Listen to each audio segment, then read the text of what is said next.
वालेकुम, मेरा नाम डॉक्टर हुमा असलम है। मैं कंसल्टेंट साइकाइट्रिस्ट हूँ और जिन्ना हॉस्पिटल लाहौर में एज ए कंसल्टेंट साइकाइट्रिस्ट काम कर रही हूँ। अभी एक वाक़या मेरी नज़रों से गुजरा था जिसमें एक लड़के और लड़की का आपस का एक ताल्लुक़ रहा, जिसमें लड़के लड़की ने आपस में शादी के वादे किए। लड़के ने उसे यकीन दिलाया कि वो उसी से शादी करेगा और उनका कुछ रिलेशनशिप रहा। उसमें आखिर में लड़का जो है अपने वादे से मुकर गया और उसने फिर उसके पास कुछ सबूत थे, कुछ पिक्चर्स थी, कुछ वीडियोस थी जिस पे उसने लड़की को ब्लैकमेल करना शुरू कर दिया, जो कि हमारी सोसाइटी में काफ़ी यूजुअल वाक़यात है। मतलब मैं अक्सर सुनने में आता है कि इस तरह के वाक़यात होते हैं। लड़के लड़कियों को पहले अपने जाल में फंसाते हैं, अपनी इस तरह की बातें करके उनको यूज़ करते हैं, उनकी वीडियोस वगैरह बना लेते हैं और बाद में उसी से फ़ायदा उठाते हैं। लेकिन इस केस में थोड़ा अनयूजुअल ये हुआ जो कि इसकी एंडिंग थी। उस लड़की ने अपने फादर की पिस्टल ली और जाके उस लड़के को मार दिया। ये थोड़ा सा अनयूजुअल एंडिंग थी क्योंकि हमारे यहाँ लड़कियाँ वैसे भी जनरली लड़कियाँ वॉयलेंस में या क्राइम्स में कम इन्वॉल्व होती हैं और ये हिम्मत करना कि गन लेके किसी को मार देना ये बहुत बड़ी बात है लड़की के लिए। तो अगर इसके साइकोलॉजिकली रीजंस देखी जाएं तो एक पर्सनालिटी होती है जिसे आपने सुना होगा सोशियोपैथ या साइकोपैथ कहते हैं, जो क्रिमिनल पर्सनालिटी होती है। ऐसे लोग होते हैं जो जुराइम में अक्सर मुलविस पाए जाते हैं। इस पर्सनालिटी की ज़्यादा टेंडेंसी जो है लड़कों में होती है, लेकिन कुछ लड़कियों में भी इस पर्सनालिटी के ट्रेड्स पाए जा सकते हैं। हमारे यहाँ तो कोई ऐसी रिसर्च नहीं हुई, लेकिन यूएस की रिसर्च के मुताबिक 3% लोग एंटी सोशल पर्सनालिटी का शिकार होते हैं, जिनमें ज़्यादा तादाद मर्दों की होती है। 3 मर्द इंस्टू 1 औरत की रेशो वहाँ पे है। तो हमारे यहाँ भी ये पर्सनालिटी पाई जाती है।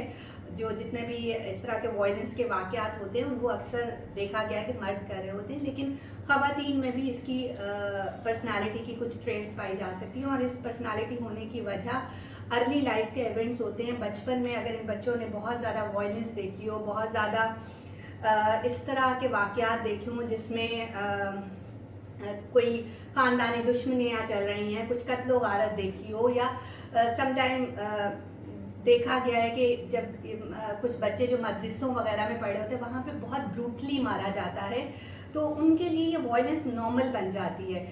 और जो उन्होंने अर्ली लाइफ में लर्न किया होता है वही फिर बाद में इम्प्लीमेंट करते हैं। जैसे हमने अक्सर सुना है जो लोग खुदा न ख्वास्ता इस तरह के किसी किस्म के अब्यूज़ के वाक़यात में इन्वॉल्व होते हैं, जैसे बच्चों के साथ ज़्यादती के वाक़यात में इन्वॉल्व होते हैं, उनमें 70-80% लोगों में जब वो छोटे होते हैं बचपन में उनके साथ ज़्यादती हुई होती है।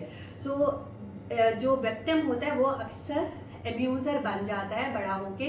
तो अर्ली लाइफ के इवेंट्स काउंट करते हैं इस तरह की पर्सनालिटी बनाने में। और दूसरी जो एक चीज़ जो मैं इस वाक़े में देख रही थी कि ये दोनों लड़का और लड़की आइस का नशा करते थे। जो लड़का पहले करता था लेकिन उसने लड़की को भी आइस का नशा स्टार्ट करा दिया। अब ये जो नशावर चीज़ें हैं ये हमारे दिमाग में एक केमिकल है जिसे डोपामीन कहा जाता है। डोपामीन की मिकदार को ज़्यादा करती हैं। डोपामीन का ताल्लुक है मोटिवेशन से। हम जो भी काम करते हैं हमें उसके लिए कुछ मोटिवेशन चाहिए होती है कि हम वो काम कर सकें। अगर आपको वो मोटिवेशन बहुत ज़्यादा मिल जाए, अगर डोपामीन ज़्यादा मिल जाए, तो ये आपके अंदर गुस्सा, एग्रेशन, जज्बातियात और इस तरह की टेंडेंसीज लाता है कि आप किसी पे भी कोई इस तरह का इक़दाम कर सकते हैं। क्योंकि लड़की भी आइस का नशा कर रही थी, लड़का भी आइस का नशा कर रही थी, तो सम हाउ वॉयलेंस और एग्रेशन नशे के इस्तेमाल की वजह से भी आ सकता है। और वो बैरियर जो वो आम हालत में क्रॉस नहीं कर सकती थी, मतलब it's very difficult for a girl to do this. लेकिन नशे की हालत में क्योंकि वो आइस का इस्तेमाल कर रही थी तो ये बैरियर उसके लिए क्रॉस करना समहाउ इजी हो गया ड्यू टू नशा। तो ये कुछ रीजंस हो सकती हैं, या तो पर्सनालिटी में इश्यूज हो सकते हैं, या फिर नशे के इस्तेमाल की वजह से उसमें इतना वॉयलेंस, इतना एग्रेशन आ गया कि उसके लिए ये करना इतनी बड़ी बात नहीं रही। वाक़यात को हम किस तरह रोक सकते हैं? जैसे कि मैंने कहा कि ये वाक़यात हमारी सोसाइटी में काफ़ी कॉमनली होते हैं और मेरे पास अक्सर ख़वातीन जो हैं, जो बेचारी इस तरह की इंसिडेंट्स का शिकार हुई होती हैं, वो आती हैं कि किस तरह ये लड़के ब्लैकमेल करते हैं। ये एक पूरा मंसूबे से किया जाता है कि इस तरह की लड़कियां जो फाइनेंशली या कुछ हाई क्लास की लड़कियां होती हैं, फाइनेंशली अच्छी होती हैं, उनको ट्रैप किया जाता है। आजकल सोशल मीडिया का और हर एक के पास फ़ोन है, सोशल मीडिया के थ्रू आप किसी को भी अप्रोच करना बहुत ज़्यादा मुश्किल नहीं है। आप इजीली उसकी डिटेल्स निकलवा सकते हैं, उसको कांटेक्ट कर सकते हैं। तो वहाँ से ये स्टार्ट करते हैं, आहिस्ता आहिस्ता अपने ट्रैक में लेते हैं, डिफरेंट तरह की बातें करके, शादियों के वादे करके अपनी डिफरेंट इमेज देते हैं।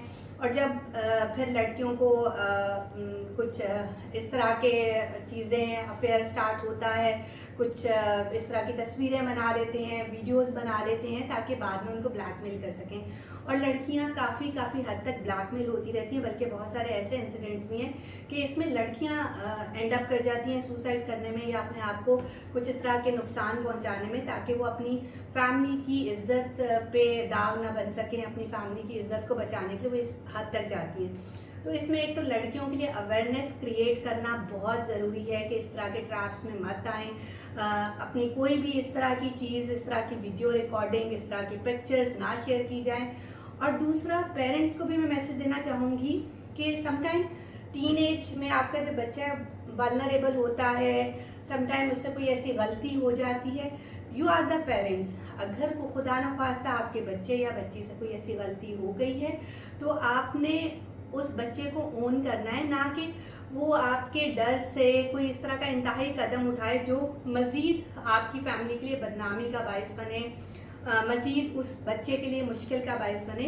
अगर खुदा न खास्ता कोई ऐसी चीज़ हो जाती है तो इसको एमिकेबली रिजॉल्व करना है, अपने बच्चे की सपोर्ट बनना है कि हम किस तरह डैमेज को मिनिमाइज़ कर सकते हैं। क्योंकि इनके पास, इन लड़कों के पास सबसे बड़ा टूल यही होता है कि तुम्हारे घर वालों को बता देंगे या बाहर तुम्हारी मशहूरी कर देंगे, हर जगह तुम्हारी तस्वीरें, वीडियोस आम कर देंगे।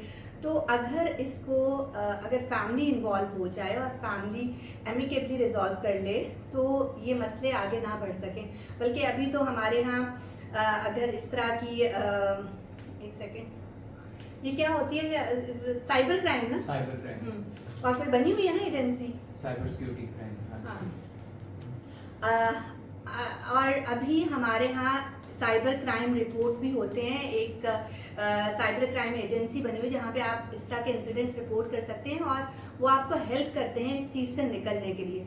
तो अगर आपका बच्चा, आपकी बच्ची कोई इस तरह की परेशानी का शिकार हो गई है, तो इसको अच्छे तरीके से हल करना है। साइबर क्राइम वालों को इन्वॉल्व करें ताकि उससे सारा वीडियो डाटा उसका लिया जा सके, वो जिस चीज़ पे ब्लैकमेल कर रहा है उस पर ब्लैकमेल ना हुआ जाए।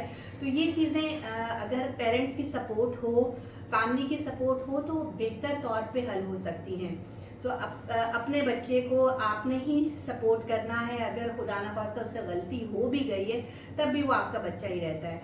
और इस बारे में अवेयरनेस भी क्रिएट होनी चाहिए कि बच्चों को, आप बच्चियों को खुद गाइड करें कि अगर कोई लड़का इस तरह ट्रैप कर रहा है, आपसे कोई वीडियो या आपकी कोई तस्वीरें मांग रहा है, तो आपने खुदारा शेयर नहीं करनी।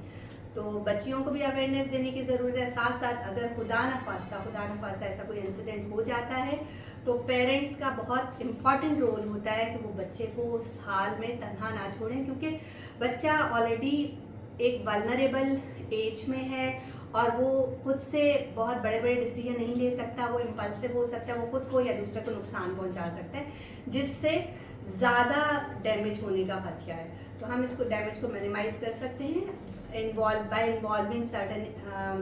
हम अगर साइबर क्राइम एजेंसीज को इन्वॉल्व कर लें, लॉ इन्फोर्समेंट एजेंसीज को इन्वॉल्व कर लें, तो डैमेज बहुत हद तक कम किया जा सकता है। Thank you very much.